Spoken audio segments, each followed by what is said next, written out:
चांद के कैदी किस्त नंबर 11। सब वहीं ठठक गए थे। आवाज़ वहीं अंदर से आ रही थी, ऐसी खौफनाक आवाज़ कि कलेजा दहल जाता।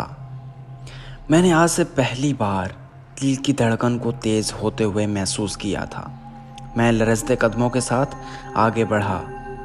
ताया जी ने मेरे बाजू पकड़कर घसीटना चाहा, मगर मैंने एक झटके से अपना बाजू छुड़वा लिया और बग़ैर रुके अंदर दाखिल हो गया। अंदर का मंजर दहशतनाक था कि मैं पूरी जान से लरज़ गया था। मैंने एकदम पलटकर अम्मा को वहीं दरवाजे पर रोक दिया। अम्मा आप जाएं। क्यों बेटा, कौन है, क्या हुआ है वकार? अम्मा गंगवा है, छोटे चाचा का मुलाजिम, मगर वो यहाँ। अम्मा हैरत से बोल उठी। आप जाएं भाभी दुल्हन, छोटे चाचा ने घबरा कर कहा। फिर उन्होंने दूर खड़ी चच्ची को इशारा किया। वो अम्मा के मना करने के बावजूद उन्हें ज़बरदस्ती से दूसरी तरफ ले गई। हम अंदर दाखिल हो गए। गंगवा बेच फर्श पर बिखरा पड़ा था। उसके हाथ में रस्सी का फंदा था। एक नीले रंग की शीशी उसके पास पड़ी थी और वो एक मोटा सांप उसके सीने पर कुंडली मारे बैठा था, जिसकी दुम वाला हिस्सा अभी भी गंगवा के गले में लिपटा हुआ था। मैं हैरत से उस सांप को देख रहा था। सांप की आंखों में बलहा की कशिश थी।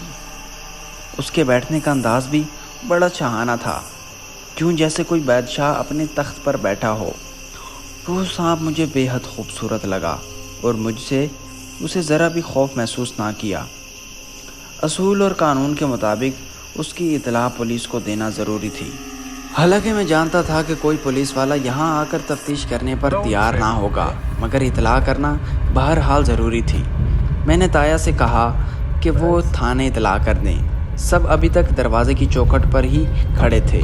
किसी की हिम्मत ना हुई कि वो आगे बढ़कर सांप को मारने या भगाने की कोशिश करता। गंगवा का रंग आहिस्ता आहिस्ता नीला होता जा रहा था। मेरा जी चाहा कि मैं आगे बढ़कर सांप को अपने हाथों में उठा लूं, मगर ये ख्वाहिश पूरी करना मेरे बस में न थी। तकरीबन 1 घंटे तक हम सब वहीं खड़े रहे। सांप बिल्कुल इसी अंदाज में गंगवा के सीने पर बैठा रहा। घंटे भर बाद इलाके के SHO 2 सिपाहियों के साथ चला आया, मगर कमरे में दाखिल होने की हिम्मत उसमें भी न थी। उसका रंग पीला पड़ रहा था। उसने दरवाजे में ही खड़े होकर अंदर देखा और कुछ लिखता रहा। फिर उसने मुझे इशारा किया। मैं उसके पीछे चला आया। छोटे मिर्ज़ा, मैंने यहाँ आकर बहुत सी दास्तानें सुनी हैं, मगर यकीन नहीं किया था मैं इस सांप को गोली भी मार सकता हूँ, मगर मेरा ख्याल है कि ऐसा करना मेरे लिए बेहतर ना होगा। ठीक कहा आपने, मैं कभी आपको ऐसा करने नहीं देता। आप बस ज़रूरी कार्रवाई करें ताकि मामला उलझ ना सके। छोटे मिर्ज़ा, मेरा ख्याल है कि ये हवेली खाली कर देना चाहिए। इस तरह तो आप सबकी जान को ख़तरा है। हमारी जान को हर जगह ख़तरा है, आप फ़िक्र नहीं करें। मुझे उनका ये मशवरा पसंद नहीं आया था। हम फिर उस कमरे की तरफ बढ़े। चाचा, ताया और बड़े चाचा सब हमारी तरफ मुतवज्जह थे। छोटे चाचा की हालत बहुत ख़राब हो रही थी। मुझे अंदाज़ा था कि उस वक्त उनके दिल पर क्या गुज़र रही होगी। मैं मेरी जगह गंगवा को देखकर बुरी तरह दहशतज़दा हो गए थे। अगर वहाँ सांप मौजूद न होता तो शायद ये गंगवा के कत्ल का शुबा मुझ पर करते, मगर सांप की मौजूदगी ने कोई गुंजाइश ही नहीं छोड़ी थी। अब मुझे महसूस हो रहा था कि मेरी हिफाजत कोई कर रहा है और ये सब मुझे बचाने के लिए किया जा रहा था। हम सब कमरे के पास पहुँचे तो ये देखकर हैरान रह गए कि अब सांप वहाँ मौजूद नहीं था। गंगवा की लाश गहरे नीले रंग की हो चुकी थी। उसकी आंखों के कोनों और नाक से वैसा ही गदला पानी निकल रहा था जैसे मैंने पहले फूफा की नाक से निकलता देखा था। अगले रोज़ अब्बा की बरसी थी और फिर हमारे आंगन में एक जनाजा रखा था। छोटे चाचा की हालत बहुत ख़राब थी। अब भी वो लाश को मुरादाबाद ले जाना चाहते थे, मगर उसकी हालत ऐसी नहीं थी कि उसे ज़्यादा देर तक रखा जाता। सबके मशवरे के मुताबिक चाचा ने उसके घर वालों को यहीं बुलवा लिया और वो लोग रात की गाड़ी से पहुंचने वाले थे। लाश को उस वक्त तक हवेली में रखना नामुमकिन था क्योंकि बू चारों तरफ फैलने लगी थी। हमने लाश को हवेली के पिछले हिस्से में बने चबूतरे पर रखवा दिया।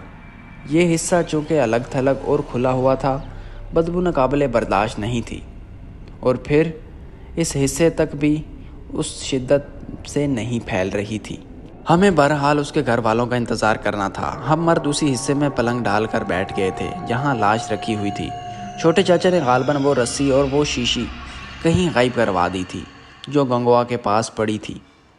मैंने उन दोनों चीज़ों के बारे में नहीं पूछा था। थानेदार ने मुझसे उन चीज़ों के बारे में सवाल किए थे, मगर मैंने उन सब चीज़ों के बारे में लाइल्मी ज़ाहिर की थी।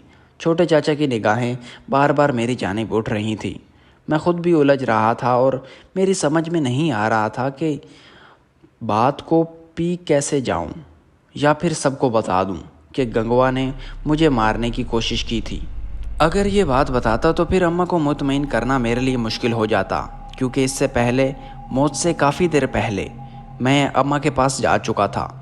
फिर अम्मा को सारी बातें बताना पड़ती और मैं फ़िलहाल ऐसा नहीं चाहता था। अब 1 वर्ष बाद खेल फिर शुरू हो चुका था। मैं इसी चक्कर की तह में जाना चाहता था जो अब मेरे लिए बहुत ही आसान हो चुका था, मगर ये भी चाहता था कि मेरे चाचा ताया गंगवा की तरह ज़िंदगी से हाथ ना धो बैठें। अब अगर उन्होंने ऐसी कोई कोशिश की या फिर दोबारा इस चीज़ की कोशिश की तो फिर कुछ भी हो सकता है। मैं नहीं जानता कि मुझे मरवाने के लिए छोटे चाचा के अलावा कौन कौन शामिल है, मगर जायदाद ऐसी चीज़ होती है जिसके लिए ईमान डगमगाने में देर नहीं लगती। शाम काफ़ी ढल चुकी थी। हम सब चबूतरे से काफ़ी फासले पर बैठे थे। इसी लम्हे मेरी निगाह आसमान पर दूर से निकलते चांद की तरफ उठ गई। तब मुझे याद आया कि आज चांद की 14वीं रात है। अभी तो चांद के अक्स को कुएं के पानी में उतरने को काफ़ी वक्त था। गंगवा के घर वाले आ चुके थे। बड़े कब्रिस्तान में कब्र खोदी जा चुकी थी। नाज़रीन, हम इस पार्ट को यहीं पर ख़त्म करते हैं। अगर आपको ये वीडियो पसंद आई है तो लाइक, शेयर और सब्सक्राइब करना ना भूलें। जल्द ही लौटेंगे अगली वीडियो के साथ। तब तक के लिए अल्लाह हाफ़िज़।